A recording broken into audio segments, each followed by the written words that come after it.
Now, the idea that someone is always watching is, quite frankly, very creepy. But the reality of an all-seeing Big Brother tracking our every move could now be closer than you think. We already live in a surveillance state. Each day we leave a trail of CCTV video, viewed websites and records of who we've called. If all of this is pieced together, it can paint a pretty clear picture of what we get up to. However, for now, doing that isn't easy. Currently, law enforcement are required to get a warrant if they wish to access information about individuals. Australians should be worried. But the government has reportedly signed off on a proposal that will force our internet and phone companies to store information about everything we do with our phones and computers. What they want is our metadata. That's the numbers of people you've called, how long you spoke to them for, where the call was placed from, who you messaged and when, and the websites you browsed. Metadata does not include the content of calls, the actual talking part, the stuff you enter into websites, or the content of your messages. Let's be clear about this.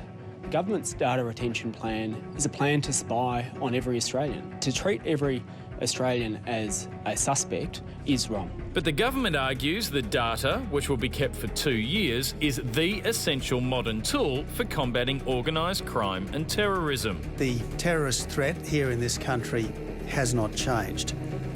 Nevertheless, it is as high as it's ever been. In the same way that Facebook can tell a lot about you by looking at the friends in your circle of friends, the government will be able to tell a lot about you by looking at who you change messages with. You might be starting to feel a bit worried about your privacy by now, but consider this. Facebook, Google, Microsoft, Apple, in fact, most of the big players on the internet all collect this data from you anyway, but they do it with your consent. Man, if they can work out my spelling, they've earned that data. Classic Tommy. Send. The changes to the laws mean that individuals and business will look at telecommunication companies as if they've become an arm of the law, and the relationships will change, not for the better.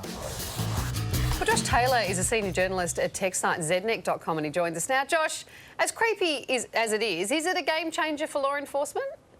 I don't really think it is a game changer. If you look at the powers that the law enforcement agencies have already, they already have a power to request telecommunications companies to provide this data to them as required without a warrant. Well, that's the thing. The government's saying, you know, they'll do the right thing with our data, but I mean, you're just going to have phone companies holding on to our stuff for 2 years. Who says that things won't be hacked into or other people will get their hands on our information and do the wrong thing with it?